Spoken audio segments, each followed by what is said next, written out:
I'm back.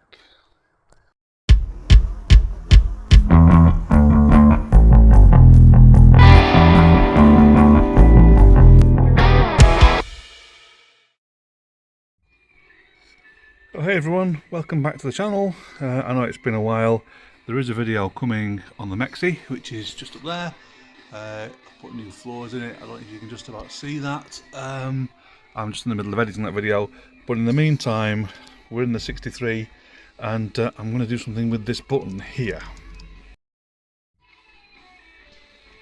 Now currently this button is wired up to the horn. If I turn the ignition on and press it, that's the horn. I want it to work the line lock as well, but obviously I don't want the horn and the line lock beeping at the same time. So the plan is to use this switch. It's got 3 terminals on the back, so one position can direct the earth, can direct the earth from this through the line lock relay, and one through the horn. So it should be fairly simple to wire up. It's got these little screw terminals on the back which are a bit of a pain. I'm going to have to use these little ring terminals on there, but apart from that it should be fairly easy. And I think I'm going to mount it in the glove box somewhere, probably there-ish I guess. Let's move this out of the way.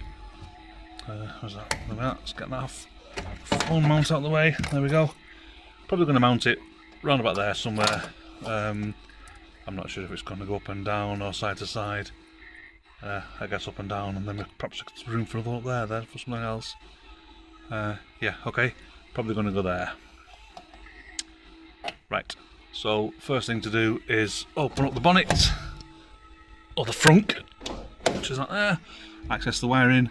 I warn you now, the wiring under there is a mess. Standard Volkswagen Beetle stuff, it's a right mess.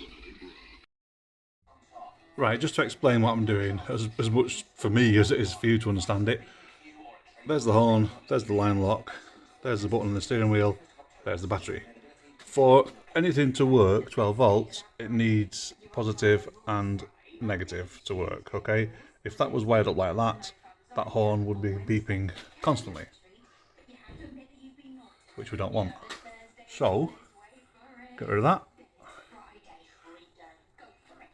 What we've got instead is a momentary button, which is a steering wheel button. So that goes down to there. When you press the button, it makes the circuit, the horn beeps. But I also want it to go to the line lock here, which the line lock has got its 12 volts positive from there, so that's all good. So it needs an earth, so it needs to go to the steering wheel there. So the plan is that that 2-position switch that I showed you will basically switch this from there to there, so it'll either be that way or that way, and then the momentary button on the steering wheel will earth either the line lock relay or the horn. Does that make sense? Kind of makes sense to me.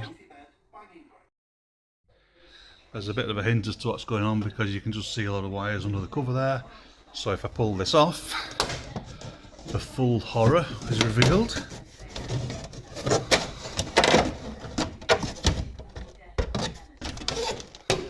There we go, how about that? This car needs a full rewire at some point. It's a terrible mess. I make no apologies for it. I know how bad it is. But everything works, so it can stay like that for the moment. Right. You can see over there, that's the back of the glove box liner. That there is that USB charger. So there's plenty of room next to it for the switch to go, so that's all good. The earth wire for the horn is one of these black ones. I'll find that. In fact, I think that might be it. Maybe not. I'll find it and figure out where it needs to go.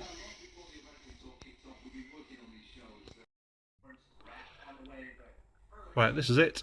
So first of all I need to make an extension that goes from that, come on, focus, anyway, I need an extension from that to go up to the middle part of that switch. Then I need one to come from the switch down to that brown wire there, which is the earth for the horn, and then another one to go over to the line lock relay there. There is, I can't see it, but there is a terminal there, just there, that needs to connect to earth for the line lock to work. So, seems simple enough. I suppose the first thing to do really is to mount the switch over there, and then I know what I'm working with. Actually, is it? Meh. No, I'm going to make the wires first because I know where they need to go and roughly how long they need to be. So I'll do that first, and then I can mount the switch afterwards, because those screw terminals on the back of the switch are going to be quite awkward to put on when the switch is actually in place. Right, there's the switch wired up with 3 tails, one to the button, one to the line lock, one to the horn. So I'm just going to test it now before I actually drill any holes in anything. So I'll just connect all these various wires up, see what happens.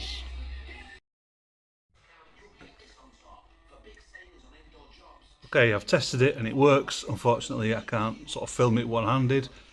Take my word for it that it works. I'm now going to mount the switch in there, and then I will be able to show you that it works properly because I can film that bit one-handed. So I'll just drill a hole over there and come back in a second. Right, and that's it mounted. Turn the key on. Put it up to road position, and it goes. Put it down to race position, and if you listen carefully, I'll put the microphone down there so you can hear it. I don't know if you can hear that clicking, but that is the line lock solenoid. So, happy days, it all works.